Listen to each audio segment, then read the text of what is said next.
ఓం నమ శివాయ. ఈ స్వామి రాజమండ్రి ఉజ్జయిని మహాకాళేశ్వరి ఆలయం దగ్గరండి హారతి ఇస్తున్నారు. చూడండి, రోజుకొక రకంగా హారతిస్తారండి. తెల్లవారుజాము 4 గంటలకు మొదలుపెట్టి 6 వరకు ఇస్తారండి, 2 గంటలు హారతి. ఫస్ట్ కర్పూర హారతి స్టార్ట్ చేశారు. తర్వాత అప్పటికే భక్తులందరూ వస్తారండి. భస్మహారతి తర్వాత భస్మహారతి అంటే ఇంక అసలు చూడండి ఎంత వాళ్ళకి ఇష్టం హారతి ఇవ్వటం అనేది. భస్మం అలాగా విభూది హారతి అలాగా ఇవ్వటం అనేది అసలు ఎంత బ్రాహ్మలు కూడా ఎంతో పుణ్యం చేసుకుని ఉండాలని అనిపిస్తుందండి. రోజుకు రకంగా స్వామివారిని లింగాకారాన్ని ఒక రోజు సర్పరూపం అయితే ఇప్పుడు ఓంకార రూపం ఇచ్చారు, త్రిశూలంతో ఓంకారం ఇచ్చారు చూడండి.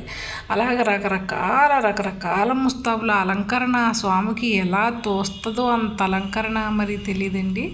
నేను రోజు ఇదే చేస్తున్నారు, ఈ ఓం నమ శివాయ ఈ వీడియోలో చేస్తున్నారు అని అనుకోకుండా రాజమండ్రి వాసులే కాకుండా పొరుగురు వాళ్ళు, ఈ రాజమండ్రికి దగ్గరలో ఉన్న వాళ్ళందరూ కూడా వచ్చి చూడవలసిన అందమైన గుడి అండి ఇది. ఆలయం మహాకాళేశ్వర ఆలయము. ఉజ్జయిని వెళ్ళలేకపోయాము అనే ఫీలింగ్ మనం పెట్టుకోకుండా చిన్న ఉజ్జయిని వచ్చి దర్శనం చేసుకుని కూడా అంత తృప్తి పొందొచ్చండి. ఎందుకంటే అంత అద్భుతంగా కట్టారండి గుడి. భక్తులు చూడండి, భస్మారతి సమయానికి ఎంతమంది వచ్చేసారో. భస్మారతి అయినాక ఒక్కసారి పండితులందరూ అలా నమస్కారం చేస్తారండి ఆయనకి. నమస్కారం చేసినాక అప్పుడు మళ్ళీ అభిషేకాలు అవి చేస్తారండి. మళ్ళీ ఇంకొక అలంకరణ స్వామికి చూడండి. ఇప్పుడు పల్లకీ సేవ, పల్లకి ఊరేగించిన సేవ చేసినంతసేపు ఇది సాయంకాలం సమయం అండి. చూడండి, పల్లకి సేవలో ఆలయం ఎంత అందంగా ఉన్నదో. ప్రతి ఒక్కళ్ళు కూడా పల్లకిని పుచ్చుకుంటారండి. పల్లకిని పుచ్చుకుని నాగేంద్రుల వారు వచ్చినప్పుడు నాగస్వరం అక్కడ ఇది. నేను ఆ మ్యూజిక్ పెట్టకూడదని తీసేసాను చూడండి. అది అసలు ఎలా ఉన్నదండి ఆ ఆలయం. దీపాలతో కళకళలాడిపోతూ అసలు ఏనుగు దగ్గర ఒక రకం. అసలు మెయిన్ ఆలయం ఇదండి, ఎంట్రన్స్.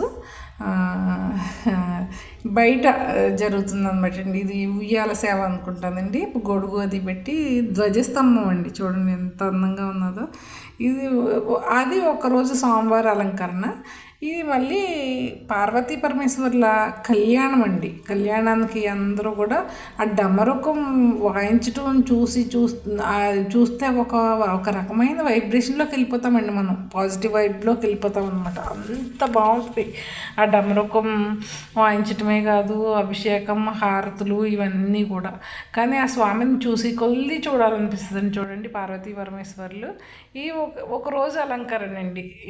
చూడండి ఎంత అందంగా ఉన్నదో. అర్ధనారీశ్వర తత్వంతో చేసిన అభిషేకం ఇది కూడా. అర్ధనారీశ్వర తత్వంతో చేసిన శివయ్యేనండి. ఇదేమో పంచామృతాలతో చేసిన అభిషేకం అండి. మట్టితో అలాగా చేశారండి, త్రిశూలం వేశారు చూడండి. ఈయన పువ్వులతో ఇంకా రారాజులా ఉన్నారనమాట అండి. పువ్వులతో అభిషేకం చేయించుకుని ఇది ఒక కాలభైరవ రూపం అన్నట్టుగా అనిపించిందండి నాకు. ఇదేమో చందనం అభిషేకం అండి. అలా ఇంక రోజుకొక రకం అండి, రోజుకొక రకం. ఈయనేమో చక్కగా త్రిశూలం పట్టుకుని మామూలు ఎవరో ఆర్టిస్టులు గీసారేమోనండి. నాగసర్పంతో అలంకరణ ఈరోజు పువ్వులు నాగసర్పంతో. ప్లీజ్ లైక్ అండ్ సబ్స్క్రైబ్ నా ఛానల్, సరేనా అండి.